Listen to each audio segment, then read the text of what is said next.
Greetings, Dr. Amparan. Welcome to Garrett Fox's Front Porch Finals. I will be talking about two concepts in Spanish. The first is the Saber versus Conocer idea, and the second is a discussion of the subjunctive mood. In Spanish, there happen to be two verbs that express the English equivalent of to know. They are saber and conocer. Saber has two main uses. The first is to express knowing facts or information. For example, sabes que el cielo es azul, which translates to, you know that the sky is blue, would be the correct usage of saber. In this case, because the sky is blue, knowing that the sky is blue is knowing a fact. The second usage of saber is to express other information that could also be technically an opinion. Él sabe que la torta de queso es deliciosa, or he knows that the cheesecake is delicious, is a perfect example. Additionally, when saber is put before another infinitive verb, it means to know how to do something. You would use saber in this way in a sentence such as, Los estudiantes saben escribir exámenes finales. Or, the students know how to write final exams. The word how or como that's used in between the verbs in Spanish is implied the word how that's used in between the verbs in English is implied in the Spanish version.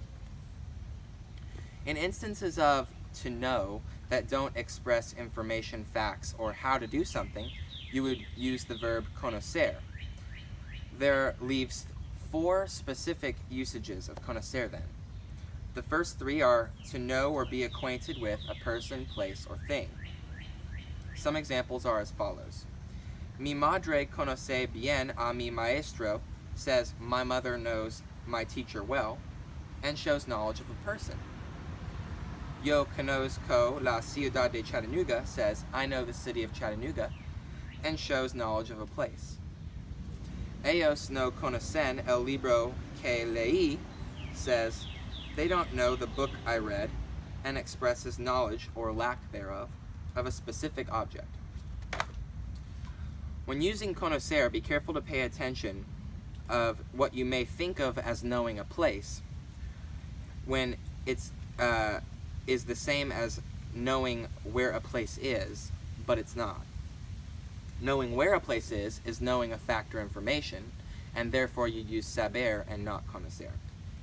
It's also important to note that both verbs are irregular in the yo form only. The yo form of saber is sé, and the yo form of conocer is conozco. Secondly, we'll be discussing the indicative mood.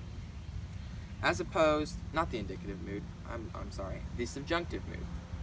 As opposed to the indicative mood used to convey information perceived as real or factual, the subjunctive mood is used to express wishes, desires, hopes, doubts, fears, and other emotional reactions to events.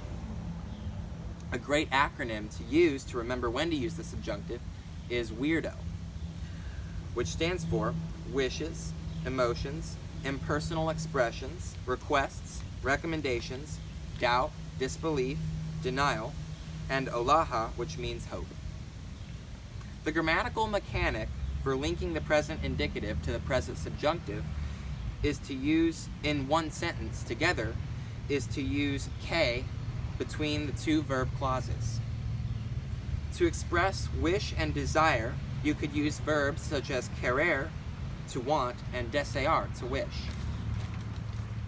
Some examples include, Quiero que obtengas una buena nota en la clase de español, which says, I want you to get a good grade in Spanish class. And deseo que mi madre me llamara más, which says, I wish my mother called me more. Another use of the subjunctive is to express hope. The verb esperar means to hope. An example could be, espero que arreglemos el ambiente, or I hope we fix the environment. A third usage for the subjunctive is when expressing doubt or negation. Dudar, the verb for to doubt, and creer, the verb for to believe, are very useful here. Mi tia no cree que no pueda ir a la boda shows us this usage by saying, my aunt doesn't believe that I can't come to the wedding. Yo dudo que llueva mañana means I doubt it will rain tomorrow, even though it just rained, and shows expression of doubt using the subjunctive. These are the main usages of the subjunctive mood, and it's important to note that the basic conjugation of verbs in the subjunctive mood is to use the endings e, sa, amos, n for AR verbs, and use the endings a, as, or a, as, a, amos, on for ER and IR verbs. It's sort of a flip-flop.